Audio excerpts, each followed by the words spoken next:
Madam President, it was a good August. While I head back to South Dakota almost every weekend, August gives me the chance to spend multiple uninterrupted weeks back home visiting with South Dakotans and traveling to the far corners of the state.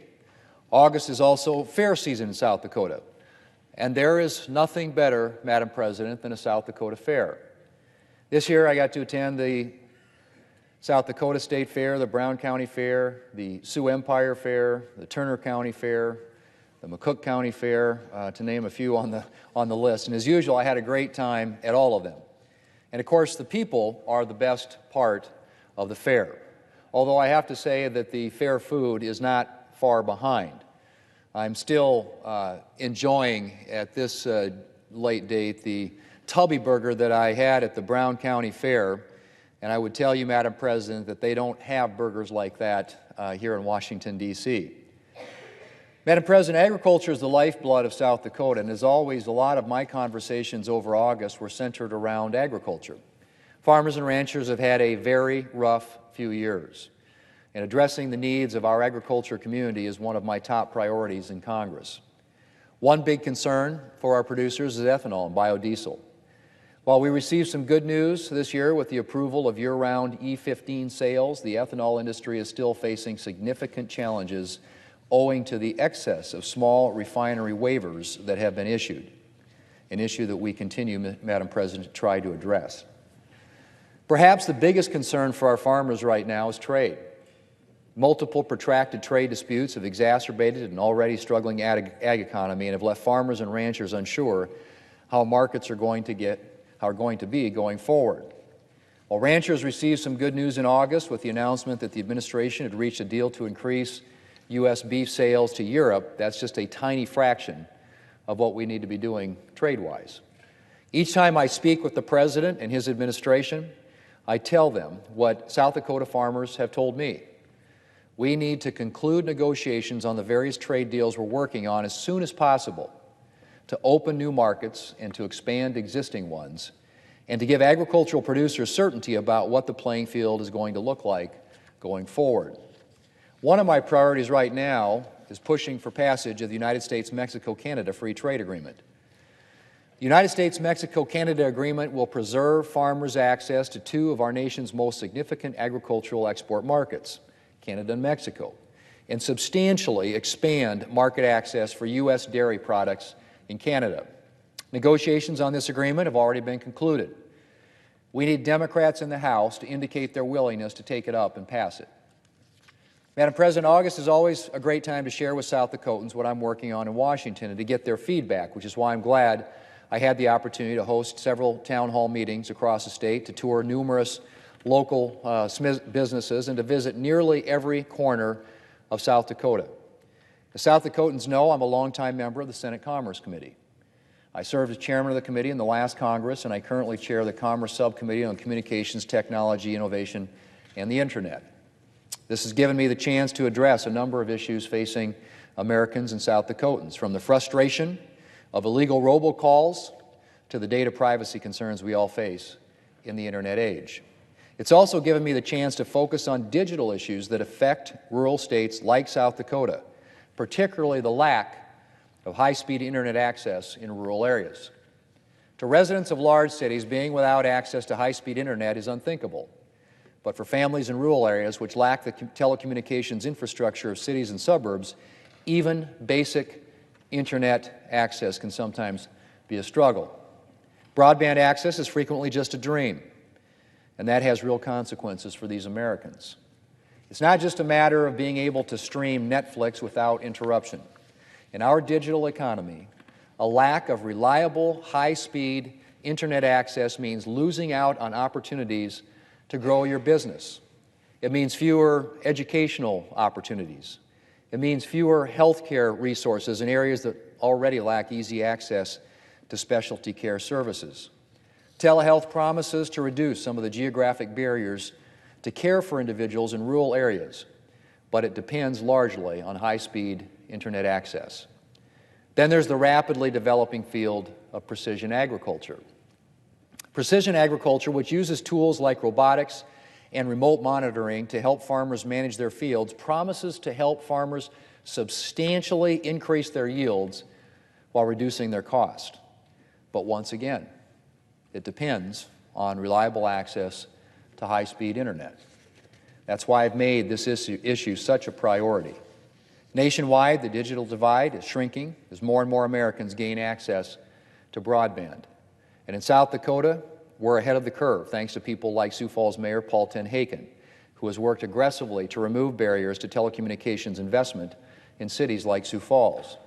And I was very encouraged by the Federal Communications Commission's recent announcement that it will invest $705 million over the next decade to bring broadband to rural areas in South Dakota that currently go without. But there's more work to be done. And I'm committed to pushing this issue until reliable broadband access is standard in rural America. During the last week of the August break, I brought the Commerce Committee to Sioux Falls to conduct a field hearing on rural broadband.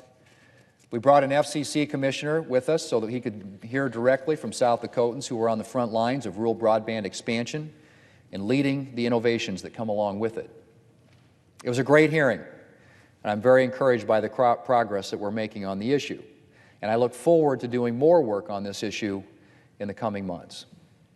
Madam President, I'm energized by the time that I spent with South Dakotans during the August break, and I'm looking forward to continuing to fight for South Dakota's priorities here in Washington this fall. Madam President, before I close, I want to take a minute to recognize one of the people who's been instrumental in helping me serve South Dakotans throughout my time in the Senate. This week, my Whip Office Chief of Staff, Brendan Plock, is leaving my office after 14 years. He's been with me during my entire time here in the Senate, from the very first month on the job, and it's difficult to imagine the office without him. He started out at the bottom as the guy who had to drive me to evening events so that I could squeeze in a little more work or a few more phone calls to South Dakota on the way, but he was always cheerful about it, and even better, he drove well and he never ran out of gas. Now that may not sound like a big deal, but having been subsequently stranded on the way to an event after running out of gas, I appreciate, as always, Brendan's preparedness. Brendan soon moved up to legislative correspondent, then legislative assistant, and then up from there, policy director, legislative director, staff director, chief of staff. He has been an indispensable part of my team. No job has ever been too big for Brandon, no task too hard. It doesn't matter how long the hours get, he's always willing to put in the work that needs to be done.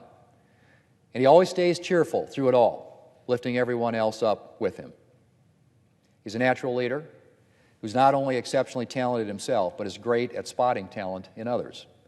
He helped me put together an outstanding team for the Whip Office, and he has helped me maintain an outstanding team in my personal office. Madam President, in politics, as we all know, you meet people who are great at the nuts and bolts of policy and know every detail of an issue. And you meet people who aren't as focused on the details, but who have an ability to see the big picture and how what we're doing fits into our larger goals. You don't always meet people who can do both. But Brendan has always been able to get into the nuts and bolts of a policy and at the same time see the bigger picture. One of the things I have appreciated most about Brendan is the fact that no matter what we're doing, South Dakota is at the forefront of his mind. As a native of Madison, South Dakota, and the son of a farmer, Brendan has a keen insight into South Dakotans' priorities. And whether it's tax reform or energy legislation or agriculture, Brendan is always thinking about how we can serve South Dakota on the national stage. And he's played a key role in so many of the things that I've been able to get done for South Dakotans here in Washington. Now, I've described a pretty outstanding individual here, but Brendan is not without his flaws. He is a longtime Vikings fan. And over the past 14 years, I've tried hard to convince him that he should be rooting for the Green Bay Packers, but so far, I haven't gotten anywhere. Fortunately, our shared appreciation for the tuba has helped us get over our major disagreements on football. Both Brendan and I are tuba players from way back, although I think he is more than a little more accomplished at the tuba than I am. I never made it beyond the high school marching band. Brendan went on to Augustana University in South Dakota on a music scholarship and played in the concert band. And I just learned that he actually lost his tuba scholarship, if you can believe this, to dedicate time to my first campaign. Madam President, I said earlier, it's hard to think of my office without Brendan. He will be deeply missed. But I look forward to watching him excel in all his future endeavors. And I know that he may enjoy having a little bit more time to spend with his wife, Lindsay, and with his little ones, Timmy and Katie Lou.